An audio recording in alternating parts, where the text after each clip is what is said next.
I think I'm finally having a chance to be really healthy and strong.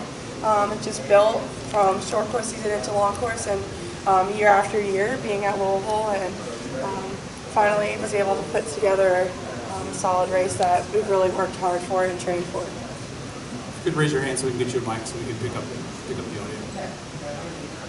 Go ahead, Stefano. For you, it's possible to beat the Sarah Sjostrom.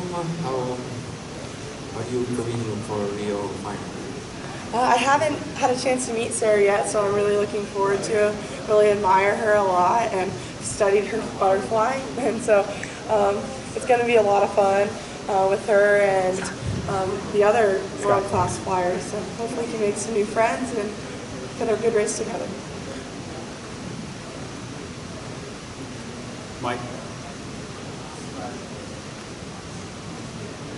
Now that you've had some time to let it sink in, how does it feel? I'm really tired now. My adrenaline's starting to come down a little bit. In doping, I was like, oh. I don't know if everything's really sunk in, and but I'm really excited, and I have this like huge relief off my shoulders. I think I was really able to enjoy it all, and that was my goal. But I do feel really relieved.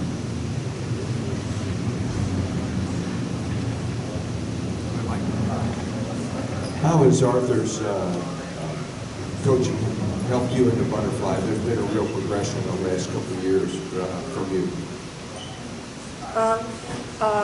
Really grateful for Arthur and all of our coaching staff. I think we have one of the best in the country, and I have a really great relationship with all of them, and I'm really glad that I'm able to work with all of them.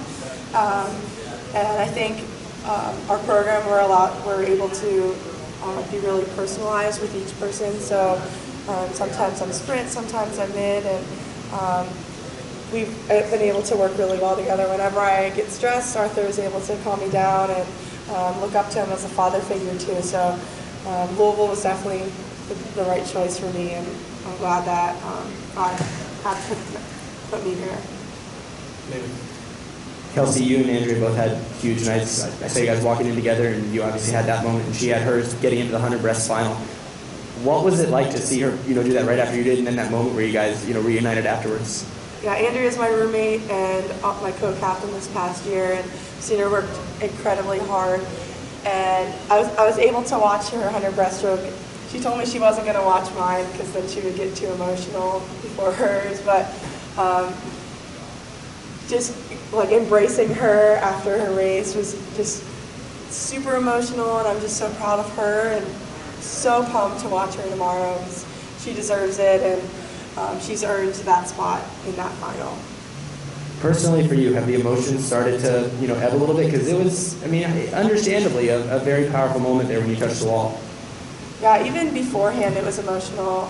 My chaplain from school called me, left me a voicemail praying over me in my race, and I really had to try to hold it together while listening to that. Just so supported, and seeing our team just cheering for me and my family right there in the front row and team tier section, and I'm grateful for that. And then after too, I wasn't expecting to touch first, so that was emotional hearing that, and then seeing my time on the board too. Dream come true. Time for a couple more. Did you think at all about Dana during the course of the race, or was it just Kelsi Worrell between the lines? I really can't see much at all except on my turn, and she was on my other side, so I really didn't see where she was. So I just tried to do my own race. My little brother told me that, and so that was what I tried to do.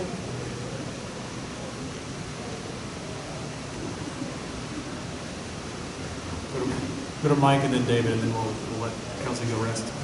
Kelsi, you mentioned a couple times during the mixed zone you're about God and your faith. Can you talk a little bit about what role that has in your life and in your swimming? I'd love to. My faith is so important to me, and I just so love how God works at meets and how he shows up in that way. And my whole theme for this meet is just that it is well with my soul, and fell asleep listening to that hymn in my mind last night, and just knowing that regardless of what happens, that I know that I'm a daughter of God, And my prayer is that I can just reflect His glory through this whole meet, and now heading into Rio, and just be a light for Him. I really feel like swimming's been a gift, and I just want to use that and spread Jesus. Last one, David. So Kelsi, obviously this isn't it. It's a long meet still. You're gonna swim. I think you're entering 3 more events. So what's the plan going forward? How do you let this, set in, but still refocus for those last 2 events? I think now it's just like a weight off my shoulder, and I'm pretty pumped for my freestyle races. I feel like I have a lot of room to improve there, and then I just gotta put a good race together in the 2-fly. Let's not reenact NCAA's this year, and just have fun too. And now I feel like I can just enjoy the meet even more. I'm actually going to throw one question in here before we wrap things up. Kelsi, I know you come from a family of six kids who are swimmers. Just kind of tell us about that and what the sport has meant to your family. Yeah, I'm the oldest of 6 kids. My youngest sister is 6. She'll be 7 in a couple weeks. And it's just so fun that we're all swimmers. And my next sister down, Taylor, she swam the 400 today. Wasn't her best race, but I think she still enjoyed it, and just so loving having her here. Got to swim my last NCAA's with her too, and just so proud of her and her swimming and the witness that she is too.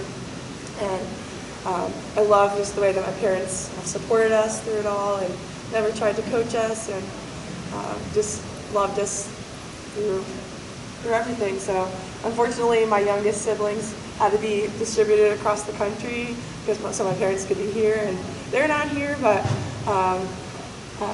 just love them a lot, and maybe they'll be here one day too. All right, thanks so much, Kelsi. Thanks, guys.